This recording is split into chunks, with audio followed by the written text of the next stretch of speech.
Welcome the our channel. Today we how to disable IAM access keys for a user, quick tutorial step by step clearly. To disable IAM access keys for a user, start by logging into the AWS Management Console. Navigate to the IAM dashboard. In the left sidebar, click on Users. From the list, select the user for whom you want to disable access keys. Once on the user details page, find the Security Credentials tab. Scroll down to the section labeled Access Keys. Locate the access key you wish to disable. To the right of the access key, click on the Actions drop-down menu. Select Disable from the options provided. Confirm the action when prompted. You will see the access key status change to disabled. Repeat the process once done, review the user's security credentials to ensure all changes are accurate. Take note of any implications this may have for applications using this access key.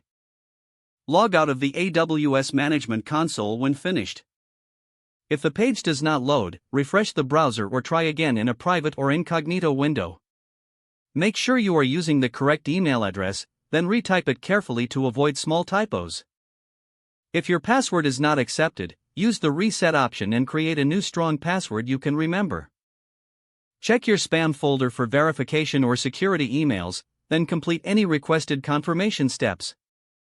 Enable two-factor authentication if available to improve account security and reduce unauthorized access risk. After signing in, review your profile details so your contact information and settings are accurate and current.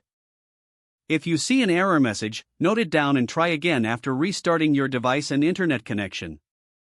Log out when you finish, especially on shared devices, to keep your account and payment information secure. If the page does not load, refresh the browser or try again in a private or incognito window.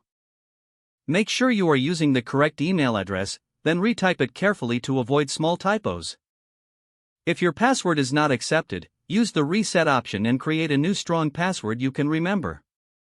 Check your spam folder for verification or security emails, then complete any requested confirmation steps. Enable two-factor authentication if available to improve account security and reduce unauthorized access risk. After signing in, review your profile details so your contact information and settings are accurate and current. If you see an error message, note it down and try again after restarting your device and internet connection. Log out when you finish, especially on shared devices, to keep your account and payment information secure. Don't forget to like this video and subscribe to our channel for more step-by-step tech guides.